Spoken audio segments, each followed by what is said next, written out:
He has been thrilled that more evidence has come to light in terms of the actual penalty. He obviously thinks it's appropriate that Russia not compete. I think that given Vitaly Mutko, who is the Minister of Sports, and his deputy, Yuri Nagorny, given the fact that they supervised it and ordered it and financed it, I think that he felt quite vindicated that they were specifically barred from the competitions.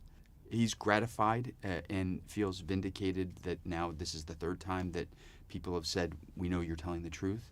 He thinks that the IOC took a brave and strong step, and maybe not as far as he would have liked to have seen them go. So that part is good. What's bad is that his family's still in Russia, and every day is anxiety-ridden because he's afraid of what the Russian government is going to do to them. He's had to resign himself to the fact that he may never see them again. He's got nothing to do with them, and they had nothing to do with his cooperation or what he was doing in the Moscow lab. So I think he's very, very hopeful that this will lead to everyone saying to Russia, enough is enough.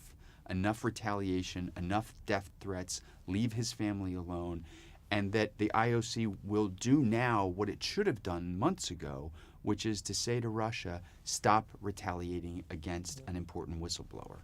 Now that this is done, this important event is over, he's got to take a deep breath and try and figure out what's next for me. How can I stay in the United States? I'm hoping the answer to that question will be yes, but it's not decided yet. Is there a possibility of him working again? If so, how? Under what identity? Where? There's so many unknowns, putting aside the fact that every single day of his life, once he's no longer protected, assuming that that day comes, he's going to be looking over his shoulder for the rest of his life.